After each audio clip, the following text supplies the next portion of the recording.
Hello my dear students, आप लोगों का इस नए क्लास में स्वागत है। आज की हम अपनी इस नए क्लास में हम एक नया चैप्टर स्टार्ट करने वाले हैं और चैप्टर का नाम है एग्रीकल्चर सेक्टर। जैसा कि हम सभी जानते हैं कि हमारे देश में तीन तरह के सेक्टर्स होते हैं, राइट। एक एग्रीकल्चर सेक्टर होता है, एक इंडस्ट्रियल सेक्टर होता है और एक सर्विस सेक्टर होता है। इसमें से हम पहला पॉइंट पढ़ने वाले एग्रीकल्चर सेक्टर। देखिए, हर सेक्टर का अपना इंपॉर्टेंस होता है, हर सेक्टर के अपने लॉस हैं, हर सेक्टर्स के अपने बेनिफिट्स हैं। तो अब इस चैप्टर में हम बेसिकली ये देखेंगे कि एग्रीकल्चर सेक्टर क्या होता है, एग्रीकल्चर सेक्टर्स में किन किन चीज़ों को इंक्लूड किया है, इसके बेनिफिट्स क्या हैं, राइट, और इसके लॉस क्या है और किस तरह से ये डेवलपमेंट किया है, क्या अभी इसमें कुछ और डेवलपमेंट कर सकते हैं, राइट। ये सारी चीज़ें हम इस चैप्टर में पढ़ने वाले हैं। तो स्टार्ट करते हैं आज की क्लास। और आज की क्लास में हम बेसिक समझेंगे और साथ ही साथ ये देखेंगे कि इंडिया में एग्रीकल्चर सेक्टर की क्या सिचुएशन है, या यूं कहो present situation of agriculture in India, right. ये हमारे टॉपिक का नाम है। साथ में ये देखेंगे कि एग्रीकल्चर सेक्टर जो है वो इंडिया के लिए बैकबोन साबित हुआ है, और भाई बैकबोन साबित क्यों हुआ है वो भी रीजन हम लोग देखेंगे, राइट। तो ये छोटे छोटे टॉपिक्स हम कवर करेंगे और इस तरह से हमारा ये चैप्टर भी क्या हो जाएगा, फिनिश हो जाएगा जल्दी, राइट। तो अगर क्लास आपको अच्छी लगती है, चीजें समझ में आती, तो क्लास को अपने दोस्तों के साथ शेयर करें, वीडियो को लाइक करें और चैनल को सब्सक्राइब जरूर करें, जिससे हमारी फैमिली बढ़े और सभी लोगों को मोटिवेशन भी मिलेगा। क्योंकि देखिए, यहाँ पे कैसा है, नेगेटिविटी काफी चीजें, मतलब जो हमारा ये ऑनलाइन है, या यूं कहूँ ये भी एक तरह का सोशल मीडिया है। तो सोशल मीडिया पे नेगेटिविटी बहुत जल्दी फैल जाती है और पॉजिटिविटी फैलने में टाइम लगता है।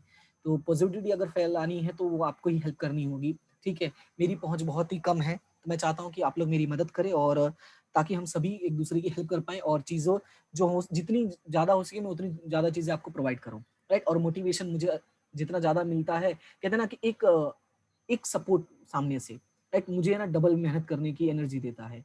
ये सिंपल सा रूल है, राइट। आपको भी पता, अगर आपके 1 मार्क्स अच्छे आते तो आपको लगता है वाओ, अभी नेक्स्ट में एक और क्वेश्चन करता, उसमें भी अगर 1 पॉइंट समझ में आ गया, मार्क्स अच्छे आ गए, तो आप करते चलो नेक्स्ट टाइम में और अच्छा ट्राई करते हैं।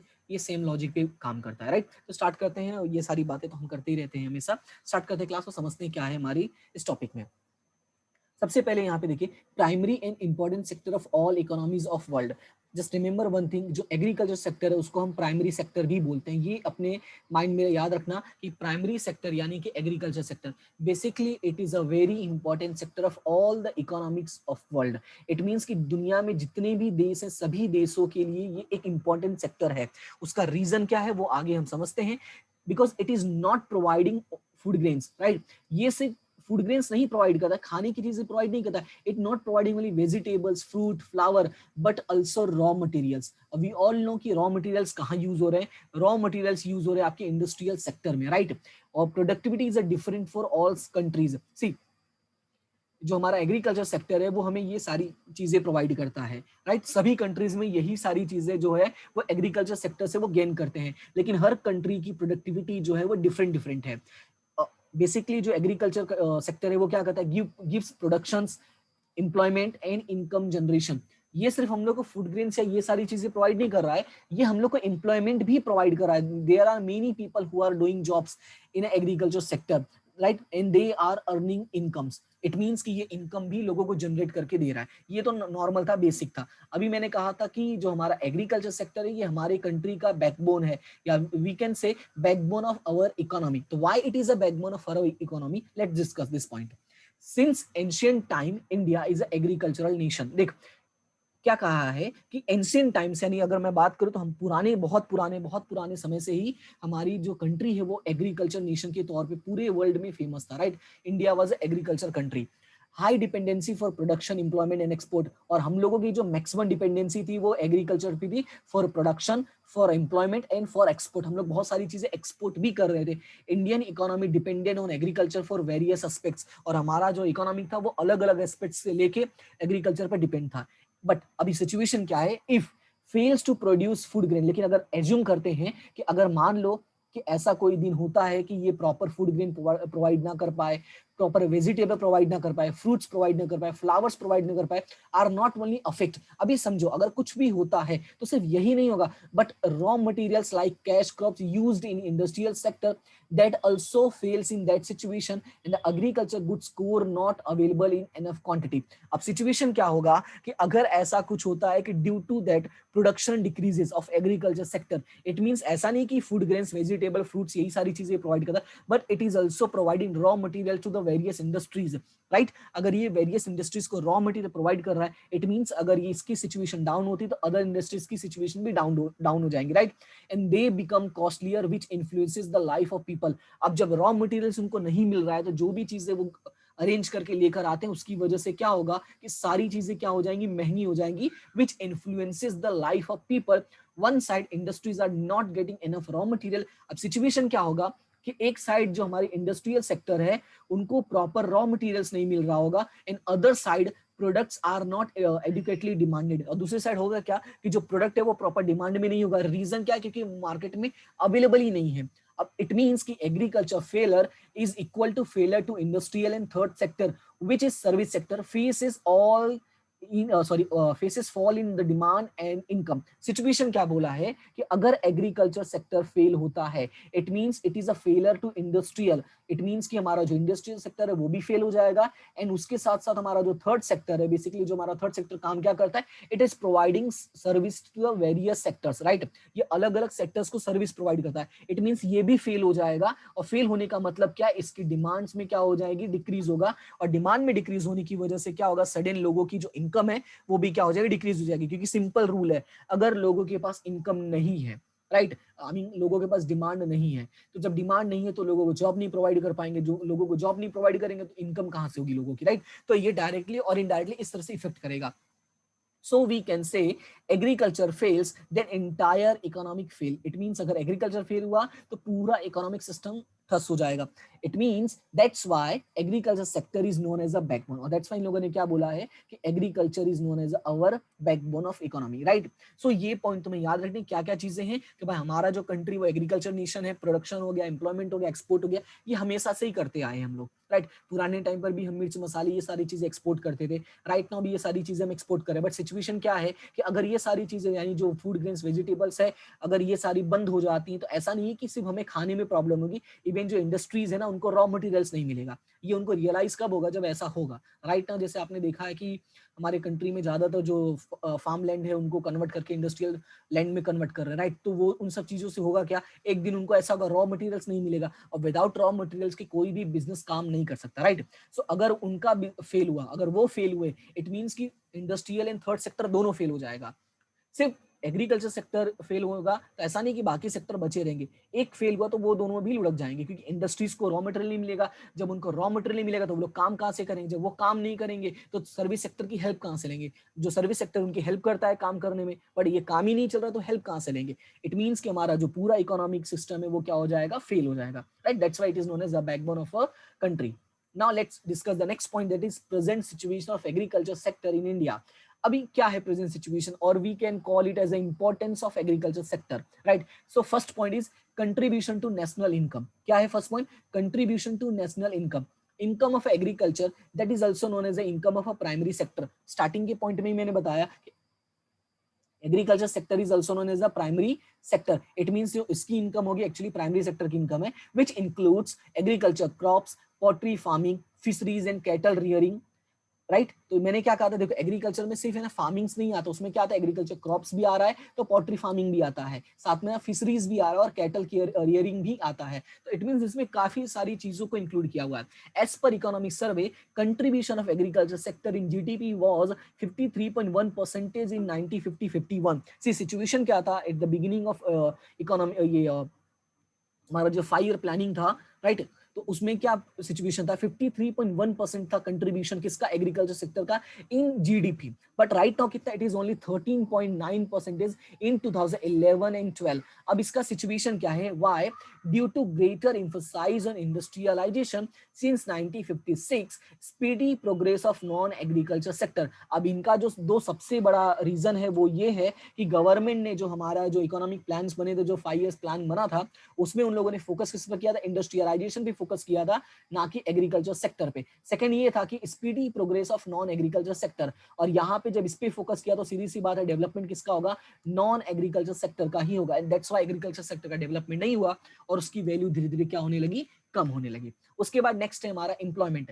एम्प्लॉयमेंट में है agriculture provides maximum employment. We all know at the time of independence more than 72% people were engaged in the agriculture and allied industries. It means agriculture and agriculture से related industries में। After independence, development becomes speedier and employment dependency reduced on agriculture. Situation क्या हुआ after independence? Our country focused on industrialization. It means speedier development, right? अब speedier development की वजह से क्या हुआ? Employment dependency reduced on agriculture. यानी जो एम्प्लॉयमेंट के लिए लोग डिपेंड हो रहे थे एग्रीकल्चर पे, वहां पे डिपेंडेंसी क्या होने लगी, कम होने लगी, क्योंकि अब इंडस्ट्रियल सेक्टर ने वो जगह ले ली, राइट। 2001 एंड 2 में जो सिचुएशन था वो था 58.1%, राइट। राइट नाउ कितना है, इट इज 49.1%। अभी समझो एम्प्लॉयमेंट रेट कितना था, 58.1% at the time of 2001 and 2, राइट। एंड 14-15 में भी कितना, 49%। इट मींस कि more than 50%, we can say it is 50%, right. It means कि 50% right now people are doing job in agriculture sector, right. इसका मतलब ये हुआ कि बाकी के जो दो सेक्टर है सिर्फ और सिर्फ 50% प्रोवाइड करे और ये अकेला 50% प्रोवाइड कर रहा है। इट मींस कहीं ना कहीं राइट नाउ ये अभी भी लोगों को एम्प्लॉयमेंट प्रोवाइड कर रहा है। Okay, now the third point that is export income. अब एक्सपोर्ट इनकम में क्या है, agriculture helps our country to earn foreign exchange by exporting and help to import necessary goods not produced or produced less। अब situation को समझो, काम कैसे चलता है। जैसे मान लो ये एक कंट्री है और ये एक कंट्री है, ये है हमारा इंडिया, ठीक है, और ये मान लो कोई अदर फॉरेन कंट्री है, ठीक है, फॉरेन कंट्री। सिचुएशन क्या है, agriculture helps our country to earn foreign exchange. कैसे, हम क्या करते हैं, हमारा जो एग्रीकल्चर प्रोडक्ट है वो हम इस फॉरेन कंट्री में सेंड कर रहे हैं, तो फॉरेन कंट्री से क्या आएगा, वहां से आएगा फॉरेन एक्सचेंज, राइट। तो ये मैं सर्कल मिटा देता हूँ, वापस लाइन खींचता हूँ।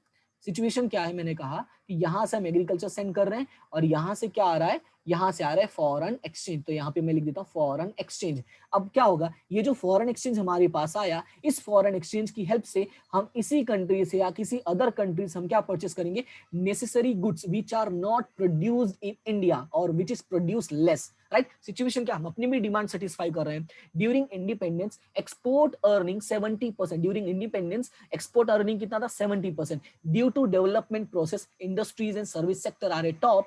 अब सिचुएशन क्या है कि बाकी सेक्टर्स पे ज्यादा फोकस किया like industries and service sector, that's why the contribution of agriculture is in export earning is only 14.2%। और दैट्स व्हाई ये जो सिचुएशन राइट नाउ कितना, only 14.2%। We can see clearly कि इंडिपेंडेंस के टाइप में अगर मान लो मैं 90-50 भी एज्यूम करता हूं, ठीक है, 90-50-51 में ये सिचुएशन था 70% था, और राइट नाउ भी सिचुएशन क्या, ओनली 14% है। इट मींस ये काफी डिक्रीज हो गया, राइट। रीजन क्या है, क्योंकि हम लोगों ने अदर सेक्टर्स में फोकस कर लिया है। उसके बाद नेक्स्ट है living standard. Living standard, basic support of world's population in improved life of people. See situation क्या है, it is a basic support of world's population, क्योंकि लोग घर नहीं है थोड़ा बर्दाश्त कर लेंगे, कपड़े नहीं है थोड़ा जी लेंगे छोटे मोटे इधर उधर कहीं से भी अरेंज करके, लेकिन अगर खाना नहीं मिलता है definitely they will not be able to survive, right. So it is providing foods and even कपड़े भी प्रोवाइड कर रहा है, राइट। फार्मिंग से रिलेटेड कपड़े भी बनते हैं, हम सबको पता है कि ये रॉ मटेरियल्स प्रोवाइड करता है। सो it is not providing only food, it is improving life of people. So basically जो हमारा एग्रीकल्चर सेक्टर है, 2 टाइप्स की क्रॉप ये यहाँ पे हम लोग को उगा के देता है। कौन कौन से, the first one is a food grain. First crop कौन सा है, food grain. All the cereals यानी जितने भी अनाज होते हैं वो सारी चीजें इसमें इंक्लूड करते हैं। Due to production of these food grains India became self sufficient. और आफ्टर ये ग्रीन रिवॉल्यूशन हम लोगों ने और बेटर वर्क किया और हमारा जो कंट्री था वो क्या बन गया था, सेल्फ सफिशिएंट बन गया था। And present production of vegetable, fruits, flower etcetera. And right now क्या हो रहा है, वेजिटेबल्स है, फ्रूट्स है, फ्लावर, ये सारी चीजें हम प्रोड्यूस कर रहे हैं। एंड एवरेज अवेलेबिलिटी, अब एवरेज अवेलेबिलिटी क्या है, 90-51 में it was only 395 gram per day. कितना था, 395 ग्राम पर डे इन 90-51, यानी एक आदमी को 395 ग्राम अनाज मिल रहा था 90-51 के टाइम पे। बट राइट नाउ 2013 की ये डेटा है और उस टाइम पे कितना आ गया था, 511 यानी 511 ग्राम पर डे। अब सिचुएशन देखो, 90-51 से लेके अभी तक हमारा पॉपुलेशन भी काफी इंक्रीज हुआ है। 120 करोड़ के आसपास था हमारा population at the time of 2013, right. और 90-51 में था ये सिर्फ 36,000 पॉपुलेशन से इंक्रीज होकर 120 हो गया। और स्टिल हमारा जो पर ग्राम, सॉरी, पर डे जो हमारा ये डिस्ट्रीब्यूशन सिस्टम है वो इंक्रीज हो गया है, राइट। सो इट मींस हम लोग बोल सकते हैं कि अच्छा डेवलपमेंट किया हम लोगों ने, satisfying requirement in enough quantity and due to that average life span increase, और इसी वजह से यहाँ के लोगों का जो लाइफ स्पैन है वो क्या हुआ, इंक्रीज हुआ, because they are able to get the proper foods. Now the second point, अब इसी के अंदर सेकंड है क्या है, ये कैश क्रॉप्स भी प्रोड्यूस करता है। Cash crop means cotton, jute, groundnut, oil seeds, sugarcane used as a raw material. Cash crop का सिंपल मतलब ये होता है कि वो ऐसे प्रोडक्शन या ऐसे जो फूड ग्रेन्स हैं जिनका यूज हम लोग basically as a raw materials other industries में करते हैं, like cotton, jute, groundnut oil, right, sorry groundnut oil seeds and sugarcane, इनका हम यूज करते हैं अदर सेक्टर्स में as a raw material. So it is also providing cash crops, right. Now the next one, that is the growth of agriculture production. अभी जो growth of agriculture production है, ये simple ये chart है, इसी chart के base पे करना है। क्या है कि अगर 1951 और 2013-14 का हम कंपेयर करते हैं, राइट, अगर ये दो डिकेड का हम कंपेयर करते हैं तो बेसिकली क्या सिचुएशन है कि फूड ग्रेन 1950 में क्या था, 51 था, 51 मेट्रिक टन था, पल्सेस था 8.4, सुगर केन था 69 मेट्रिक टन, ऑयल सीड्स था 5.1 मेट्रिक टन और कॉटन था 2.1 मेट्रिक बेल। सिचुएशन क्या हुआ, अगर देखोगे तो कंटिन्यूअसली इंक्रीज हुआ है, कुछ तो यहाँ पे 17 टाइम्स इंक्रीज हुआ है, कुछ 5 टाइम्स इंक्रीज हुआ है, कुछ 2.3 टाइम्स इंक्रीज हुआ है। It means compare to the population we are increasing our agriculture production also, right. So ये बेनिफिट हुआ है, all possible due to rise of cultivated land hectare wise productivity. ये situation क्यों है, आफ्टर ग्रीन रिवॉल्यूशन हम लोगों का जो प्रोडक्टिविटी सेक्टर था वो क्या हुआ, मतलब जो प्रोडक्टिविटी का वर्क था वो इंक्रीज हो गया है, क्योंकि ग्रीन रिवॉल्यूशन की वजह से जो हमारा लैंड हेक्टर था, कल्टीवेटेड लैंड हेक्टर, वो क्या हो गया, इंक्रीज हो गया है। Okay, now the next one, the base for industrial sector. अब ये क्या है, ये अलग अलग सेक्टर्स के लिए बेस प्रोवाइड करता है, like it is providing raw materials to industrial sector, rural areas becoming big market for industrial product as 69% lives in a rural area। So situation क्या है, it is providing raw materials to industrial. अब situation ये है कि rural areas becoming big market, क्योंकि more than 69% people are still living in rural areas as they earning from agriculture, और जैसे जैसे वो ज्यादा अर्न करते हैं तो वो क्या डिमांड करते हैं TV, fridge, bike, mobile etcetera. जैसे एक मैं छोटा सा एग्जांपल देता हूँ, हमारे यहाँ पे एक ओलपाड़ करके प्लेस है, और ओलपाड़ में एक गांव है कुकनी,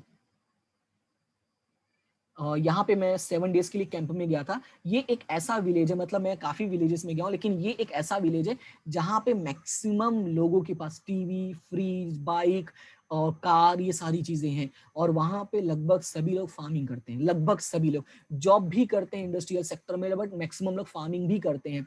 अब ये पॉइंट रिलेटेड कैसे है, ये पॉइंट इसलिए रिलेटेड है कि अगर लोगों की इनकम इंक्रीज होती है तो ये जो टीवी, फ्रिज, बाइक ये सब डिमांड कर रहे हैं, ये कौन बना रहा है, खेतों में तो उगते नहीं है, ऐसा तो है नहीं टीवी के दाने डाले और अगले दिन पानी डालो टीवी उग गई, फ्रिज के दाने डाले फ्रिज उग गए, ऐसा तो पॉसिबल नहीं है। सो ये प्रोवाइड कौन कर रहा है, ये इंडस्ट्रियल सेक्टर प्रोवाइड कर रहा है। इट मींस अगर हमारा जो एग्रीकल्चर सेक्टर है उसका डेवलपमेंट हो रहा है, लोगों को अर्निंग मिल रही है, people are earning more money, it means definitely they will demand industrial product, क्योंकि सब चाहते हैं उनकी लाइफ जो हो क्या हो, अच्छी हो, राइट।